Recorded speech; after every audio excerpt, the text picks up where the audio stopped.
हाय बच्चों बारी, this is your educator Shubham Pathak. I hope आप सब खुश होगे, हेल्दी होगे, सही से होगे।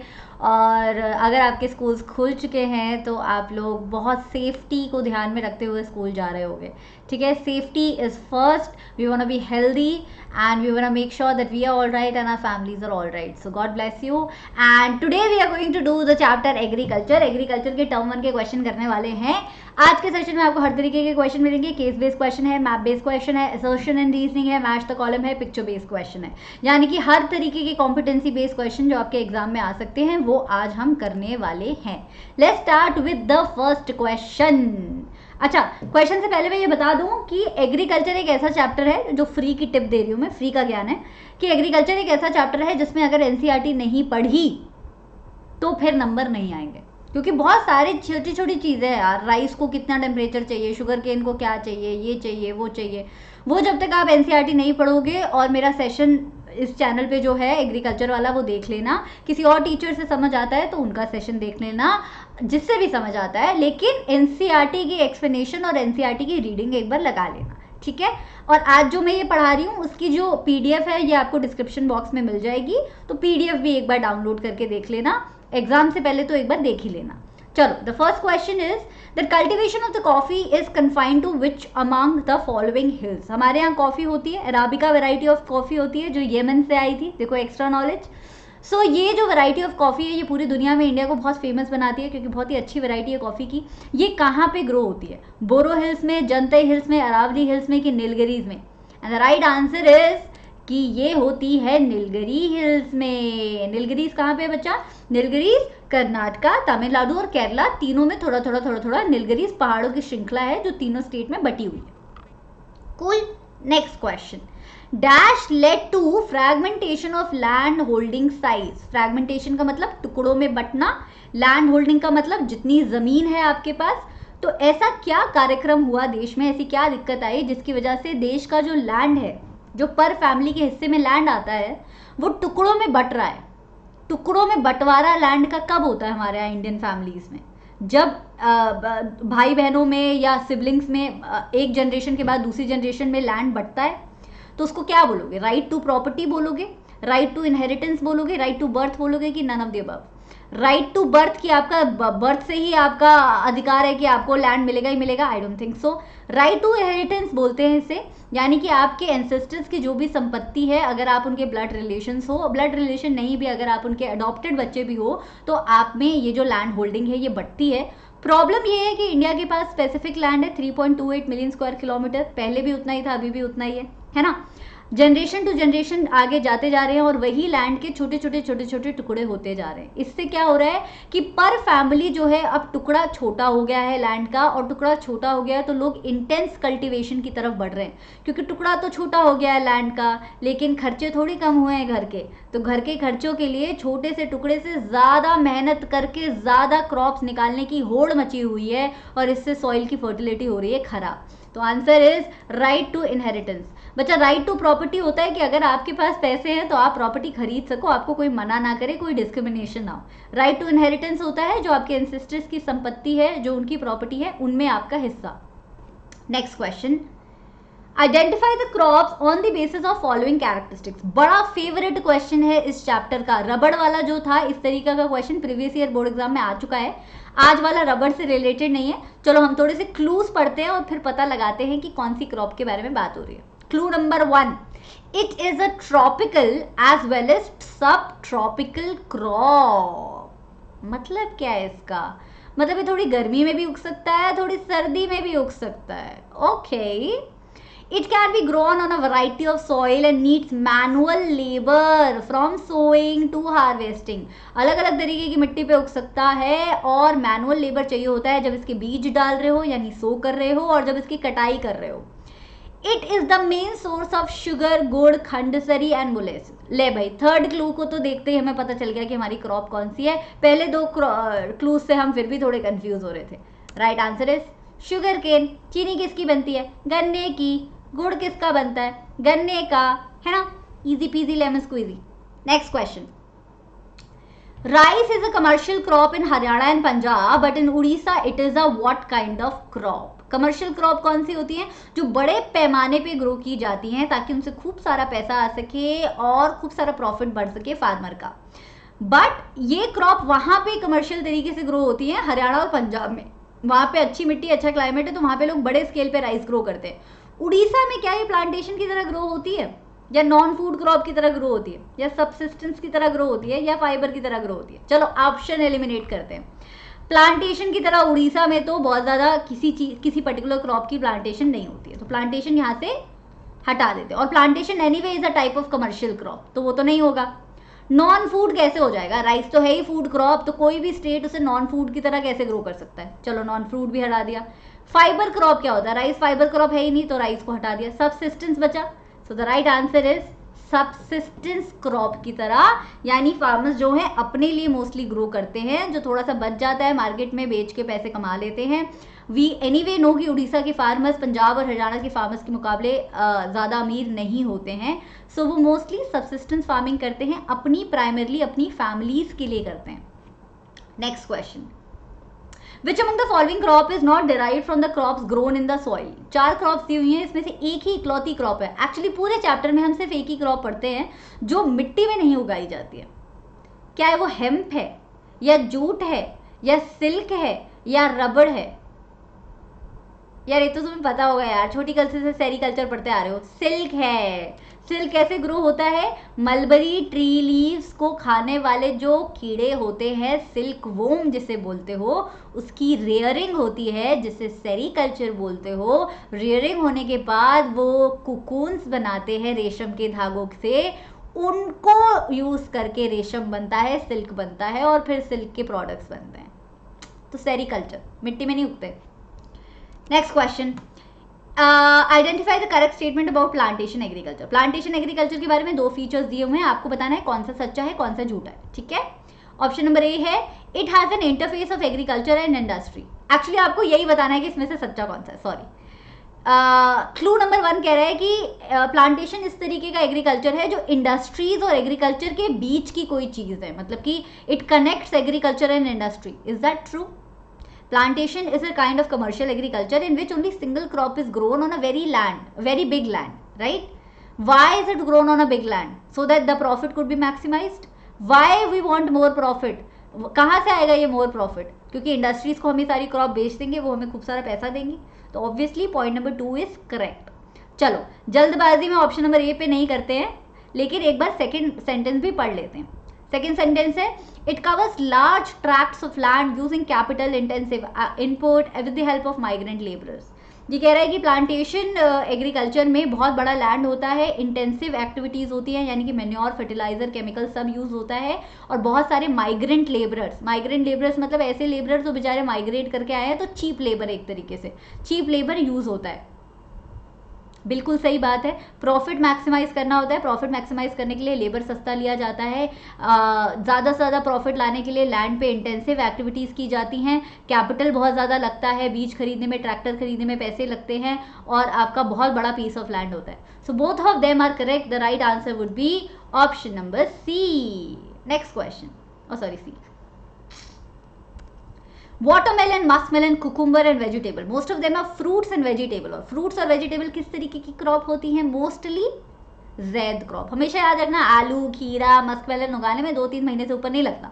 आपके यहाँ गार्डन है अगर छोटा सा घर में, या मम्मी या पापा कोई भी गार्डनिंग करते हैं और कभी कुछ ग्रो किया है, मिर्ची या आलू या प्याज, तो आपको पता होगा कि 2-3 महीने में आने शुरू हो जाते हैं वेजिटेबल और fruits. So mostly they are Zaid crop. Zaid crop कौन सी क्रॉप होती है? जो खरीफ और रबी के सीजन के बीच में जो 2-3 महीने बचते हैं उसमें ग्रो की जाती हैं। लैंड को खाली क्यों छोड़ना यार, might as well put it to some use and earn some money. Okay, next question, comprehensive land development programme. हमारी सरकार ने, इंडियन गवर्नमेंट ने कॉम्प्रिहेंसिव लैंड डेवलपमेंट प्रोग्राम बनाया था, जिसमें लैंड से रिलेटेड कई सारी प्रॉब्लम स्टेटमेंट्स को टारगेट किया था, उनके सॉल्यूशंस ढूंढ के लाए थे। लेकिन इन चारों ऑप्शंस में से एक चीज थी जो कॉम्प्रिहेंसिव लैंड डेवलपमेंट प्रोग्राम का हिस्सा नहीं थी। Difficult question, right? Let's get to it. Option number 1, crop insurance. बिल्कुल था यार, क्रॉप इंश्योरेंस था, क्यों नहीं था? फिर इस्टेब्लिशमेंट ऑफ ग्रामीण बैंक, बिल्कुल, लोन नहीं दोगे तो लोग खेती कैसे करेंगे? Establishment of farmer union, farmers की यूनियन क्यों बनाएंगे यार? गवर्नमेंट क्यों फार्मर्स की यूनियन बनाएगी? फार्मर्स की यूनियन तो फार्मर बनाएंगे, स्टूडेंट यूनियन स्टूडेंट बनाते हैं। पॉलिटिकल पार्टीज पॉलिटिशियंस बनाते हैं, तो फार्मर यूनियन गवर्नमेंट क्यों बनाएगी? ऑप्शन नंबर सी मुझे थोड़ा सा गड़बड़ लग रहा है, चलो कोई नहीं, ऑप्शन नंबर 4 पढ़ लेते हैं।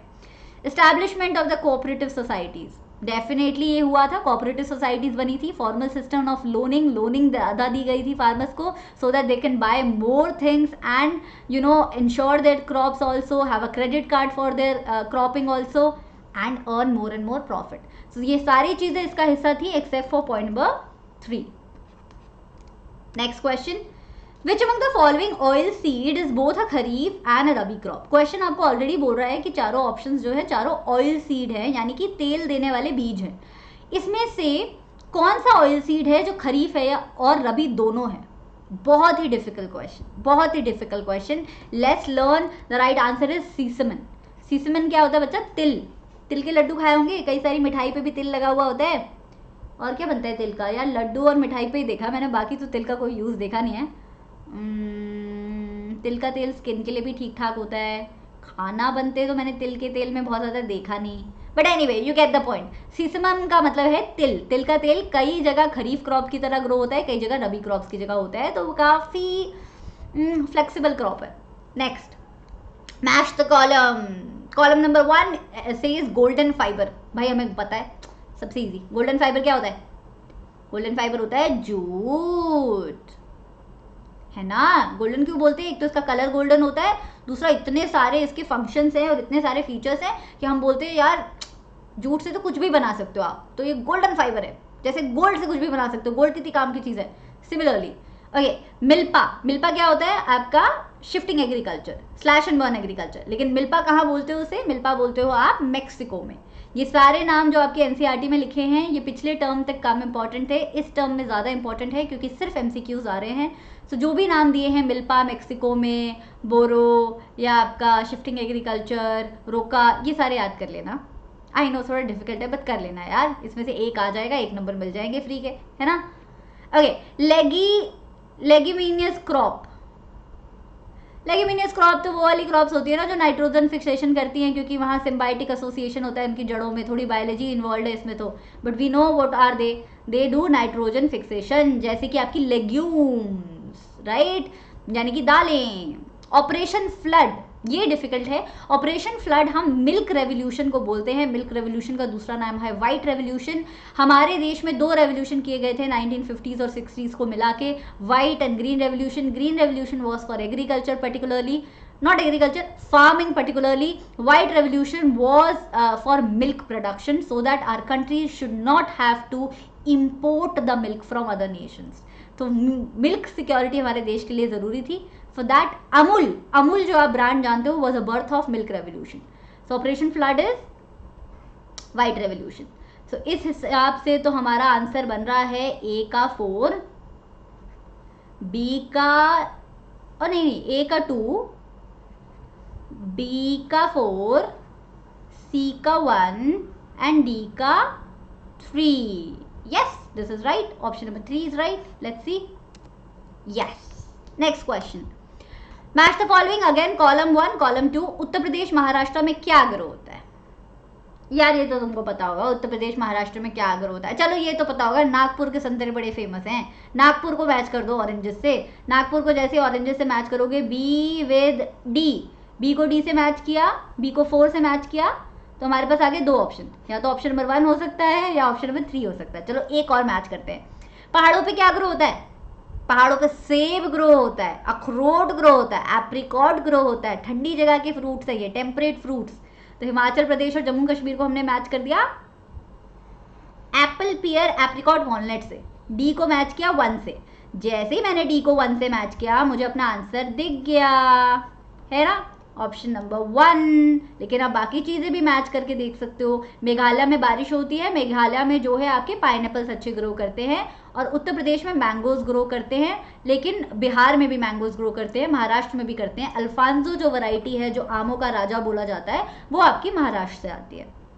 Next question, which of the following was the main focus of our first 5-year plan? खुद सोचो यार, देश नया नया आज़ाद हुआ था, नया नया सरकार बनी थी हमारी, नया नया इंडिपेंडेंस आया था, पहला 5-year प्लान बन रहा था, प्लानिंग हो रही थी देश की, किस डायरेक्शन में ले जाएंगे हमारे लीडर्स? ग्लोबलाइजेशन करने पे उतर आएंगे कि चलो चलो बाहर के देशों को बोलो हमारे देश में सामान बेचें, या इंडस्ट्रियलाइजेशन करेंगे कि चलो चलो और फैक्ट्रीज लगाएं या और टेक्नोलॉजी लगाएं, या फिर हमारी खेती को पहले सिक्योर करने की कोशिश करेंगे, पहले देश में फूड सिक्योरिटी लाने की कोशिश करेंगे। ऑब्वियसली पहले देश में फूड सिक्योरिटी, और वही हुआ था। पहले 5 ईयर प्लान में लैंड रिफॉर्म्स किए गए थे ताकि देश के एग्रीकल्चर को सॉर्ट आउट किया जा सके। Green revolution and white revolution were a part of it. So the right answer is land reform. आपका मॉडर्नाइजेशन और ग्लोबलाइजेशन तो 90s में आया था। मॉडर्नाइजेशन तो 90s में आया और ये 2000s में आया। Industrialisation somewhere around 70s 80s में आया था बच्चा, ठीक है। लैंड रिफॉर्म्स आगे थे 1950s में। ये है timeline. Next, rearing of the silk worm. Silk worm को जब रियर किया जाता है यानी कि पाला जाता है और उससे सिल्क का प्रोडक्शन किया जाता है तो इस सुंदर प्रोसेस को आप क्या बोलते हो? Horticulture?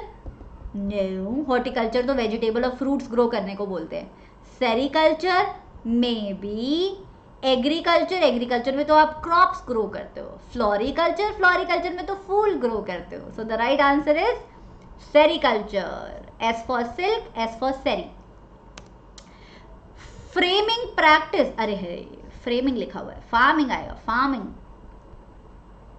Farming practice without the use of chemical substances is termed as. ऐसी फार्मिंग जिसमें आप केमिकल यूज ही नहीं कर रहे हो, पुरानी चीजें यूज कर रहे हो, उसे क्या बोलोगे? केमिकल लेस फार्मिंग, इतना गंदा सा नाम।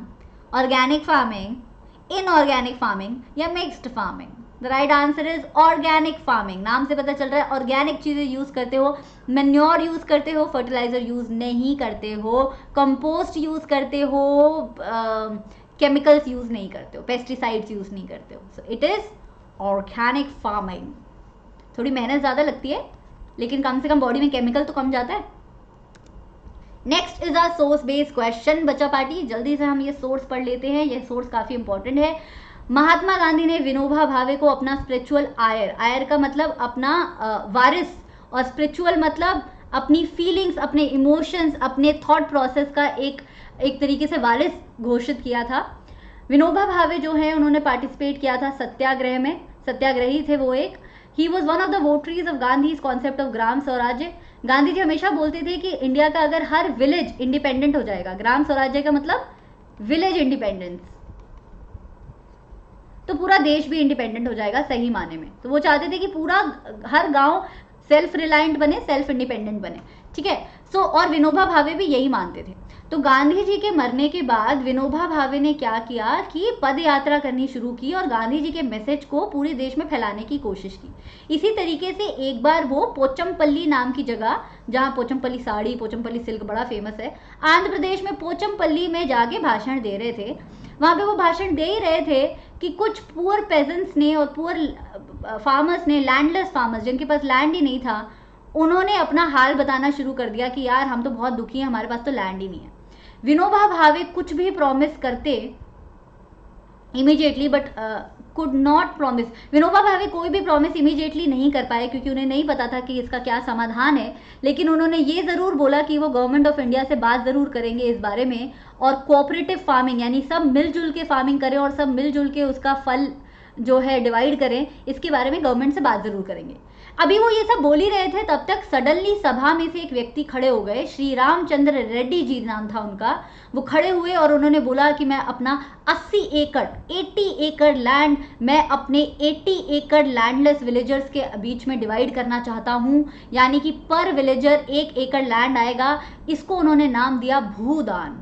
भू का मतलब भूमि यानी कि लैंड, दान का मतलब बेसिकली चैरिटी, भूदान का मतलब लेंडिंग योर लैंड और giving up your land for the greater good. Later he travel, यानी कि विनोबा भावे इससे प्रेरित होकर उन्होंने बाकी बाद में भी बहुत ट्रैवल किया और ये जो आइडियाज़ हैं भूदान के, ये पूरी इंडिया में फैलाए। कई जमींदार हमारे देश के इतने अच्छे थे कि उन्होंने खुद की प्राइवेट प्रॉपर्टी ही पूरे सारे गरीब फार्मर्स को दान दे दी। और कई जमींदार तो इतने अच्छे थे बच्चा कि उन्होंने पूरे के पूरे गांव, इतने अमीर जमींदार थे जिनके पास इतनी छोटी मोटी प्रॉपर्टी नहीं थी, पूरे के पूरे गांव की 90% 80% प्रॉपर्टी उनके अंडर आती थी, तो उन्होंने गांव के गांव दान कर दिए। इसको बोला जाता है ग्राम दान। भूदान का मतलब just a piece of land, Gramdan का मतलब entire village. However, many landowners chose to provide some part of their land to the poor farmers due to the fear of land sealing act, this Bhoodan Gramdan movement initiated by Vinoba Bhave is also known as bloodless revolution. ये जो विनोबा भावे ने land का जो एक equality लाने की कोशिश की सोसाइटी में, इसे एक ब्लडलेस रेवोल्यूशन बोला जाता है, क्योंकि किसी की डेथ नहीं हुई, किसी को अपनी जान नहीं गंवानी पड़ी, और देश की एक प्रॉब्लम थोड़े मायने में ही सही लेकिन सॉर्ट जरूर हो गई। So let's do the questions. First question is who declared Vinoba Bhave as a spiritual आयर? किसने विनोबा भावे को अपना स्पिरिचुअल आयर बोला? जवाहरलाल नेहरू, सरदार वल्लभ भाई पटेल, अटल बिहारी वाजपेयी जी, या महात्मा गांधी? यार अटल बिहारी वाजपेयी जी तो तब बहुत, मतलब ये तो बहुत पहले की बात हो रही है यार। अटल बिहारी वाजपेयी जी तो फेम में आए 1990s में पॉलिटिक्स में। Right answer is Mahatma Gandhi.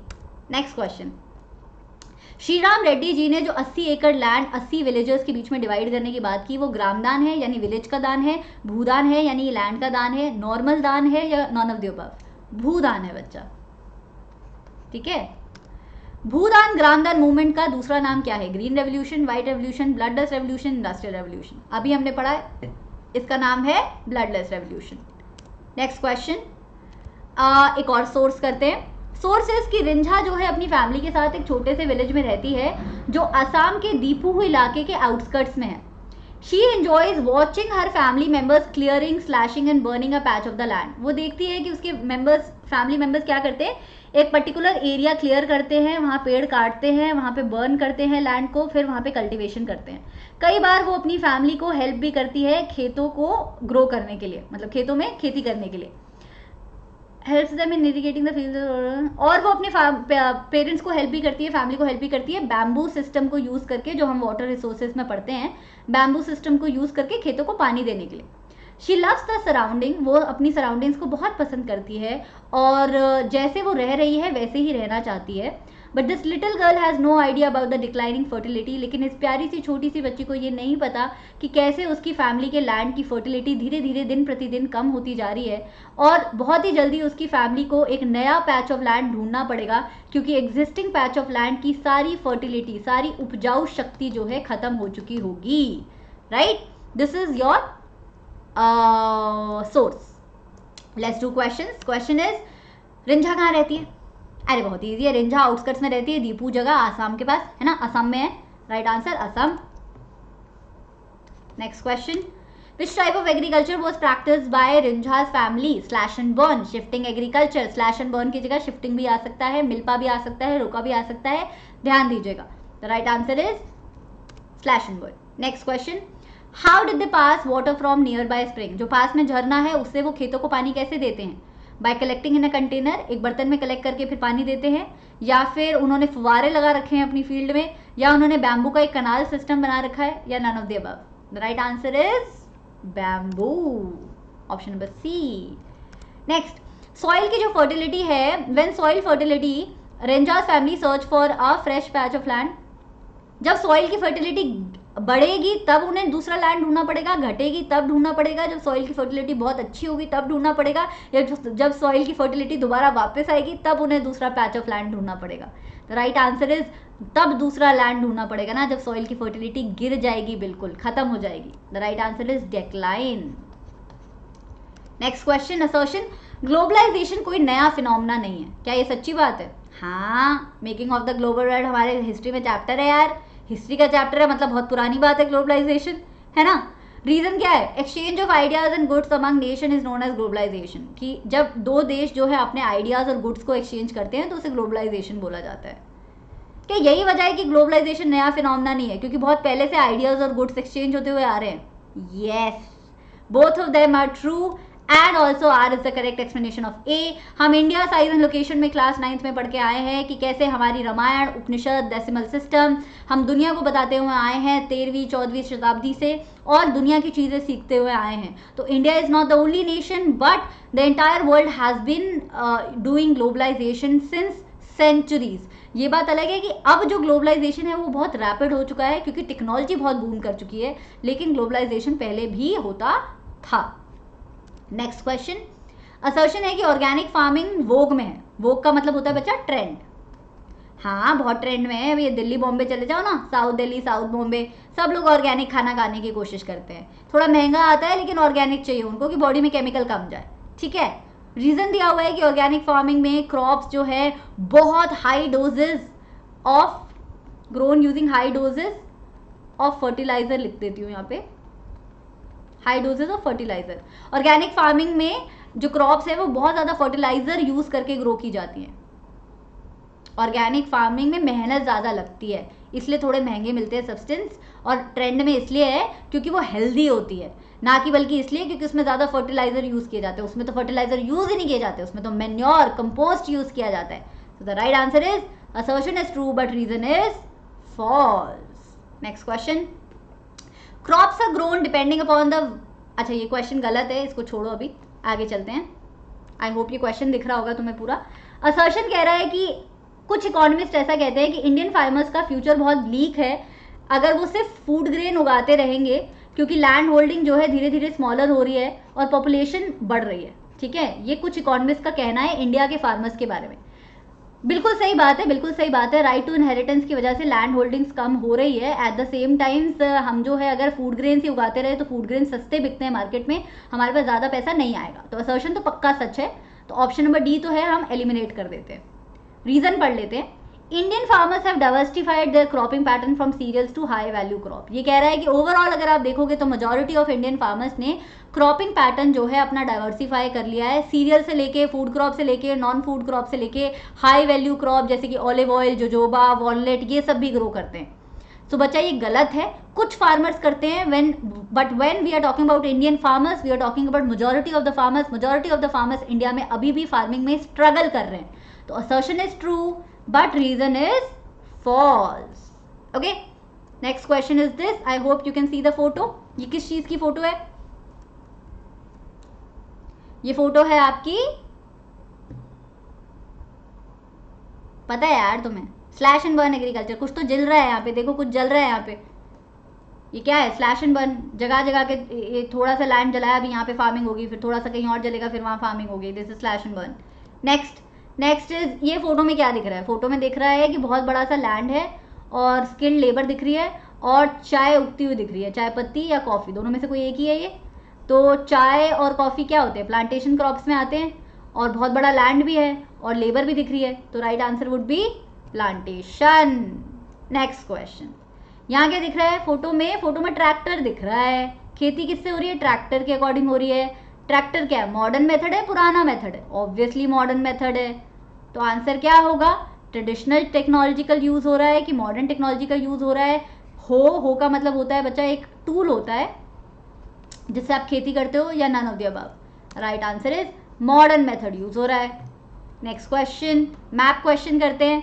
Which of the following state does not produce any significant quantity of rice? मतलब यहाँ राइस प्रोड्यूस तो होता है लेकिन बहुत ज़्यादा राइस प्रोड्यूस नहीं होता। क्या लगता है? तमिलनाडु। यार तमिलनाडु में तो अच्छा राइस प्रोड्यूस होता होगा, तो वहाँ तो राइस खाते भी बहुत है, तो प्रोड्यूस भी पक्का होता होगा। असम में भी बहुत राइस खाते हैं यार, असम वेस्ट बंगाल में सब लोगों को राइस बहुत पसंद है, यहाँ पे भी राइस अच्छा ग्रो होता होगा। यहाँ तो बारिश वारिश भी अच्छी है, पानी वानी भी अच्छा है। राजस्थान, यार राजस्थान में बहुत ज़्यादा पानी तो हमें मिल नहीं पाता, तो राजस्थान में राइस को तो बहुत पानी चाहिए, बहुत रेनफॉल चाहिए, तो राजस्थान हो सकता है हमारा आंसर। पंजाब में तो भाई, पंजाब में तो राइस हमारा प्लांटेशन क्रॉप है, कमर्शियल क्रॉप है, तो पंजाब तो हो ही नहीं सकता आंसर। तो आंसर बचा आपका राजस्थान। ठीक है, next question, which one is an important wheat growing zone? इसमें से कौन सा जोन जो है इंपॉर्टेंट वीट ग्रोइंग जोन है? ऑप्शन नंबर ए में लिखा हुआ है आपका गंगा सतलुज प्लेन। दूसरा दिया हुआ है ब्लैक सॉइल, यानी गुजरात, महाराष्ट्र, कर्नाटक, मध्य प्रदेश। तीसरा दिया हुआ है दोनों ही इंपॉर्टेंट वीट ग्रोइंग जोन है, या चौथा दिया हुआ है ऑप्शन नंबर डी यानी कि राजस्थान। बचा अगर ऑप्शन नंबर सी नहीं दिया होता तो आपका आंसर होता है गंगा, क्योंकि गंगा सतलज प्लेन में वीट ज्यादा ग्रो होता है, लेकिन ब्लैक सॉइल वाले एरिया भी इंपॉर्टेंट हैं। So the right answer here is this. ठीक है, ये नहीं है आपका right answer. Right answer is both A and B. Next question, which among the following? यहां मैंने ऑप्शंस सिर्फ ऐसे लिखे हैं, क्यों? क्योंकि मैं आपको कंफ्यूज नहीं करना चाहती थी। यहाँ पे स्टेट के नाम आपके पेपर में आएंगे, लेकिन अनफॉर्चुनेटली अगर नहीं आए तो भी हमें प्रिपेयर्ड रहना चाहिए। अब आप बता दो यहाँ से लार्जेस्ट प्रोड्यूसर कौन सा है ग्राउंडनट का? लार्जेस्ट प्रोड्यूसर चलो मैं यहाँ पे भी मेंशन कर देती हूँ, ये ए है, ये बी है, ये सी है, ये डी है। तो हमारी ए कौन सी स्टेट है बच्चा? उत्तर प्रदेश।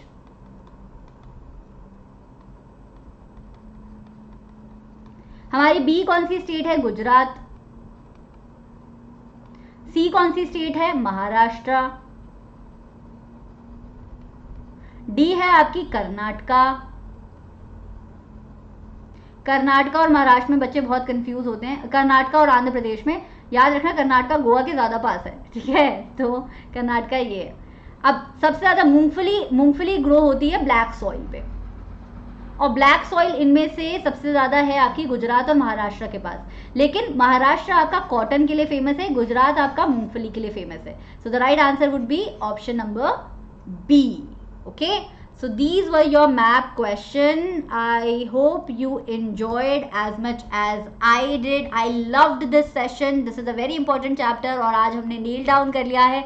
डिस्क्रिप्शन बॉक्स में इसका PDF है, इसका माइंड मैप अगर डाउनलोड करना चाहते हो तो ऐप स्टोर पे जाके स्कूलियो ऐप डाउनलोड कर सकते हो। एस लिख देती हूँ नाम यार यहाँ पे। इट्स एन इंटरेस्टिंग ऐप, मेरी खुद की ऐप है, उस पर आपको बहुत सारा फ्री मटेरियल मिल जाएगा स्टडी मटेरियल सेक्शन में, और आपको ये यूट्यूब वाले सारे नोट्स की लाइब्रेरी भी मिल जाएगी। एट द सेम टाइम आपको वहाँ पे माइंड मैप्स मिल जाएंगे, चैप्टर के फ्री MCQs मिल जाएंगे। So you can go check out the app if you want to. ठीक है, मैं चलती हूँ, अब आपसे विदा लेती हूँ। Thank you so much for watching the session. Don't forget to hit the like button if you like it, और अपने दोस्तों को भी सर्कुलेट कर देना। मुझे लगता है एग्रीकल्चर के इससे ज़्यादा अच्छे कॉम्प्रिहेंसिव क्वेश्चन आपको कम ही जगह मिलेंगे। सो इस चैप्टर के क्वेश्चन एटलीस्ट आप फ्रेंड्स को सर्कुलेट कर सकते हो। कमेंट सेक्शन में मुझे बता देना कि अगला चैप्टर कौन सा चाहिए। एंड सी या, टेक केयर, बाय।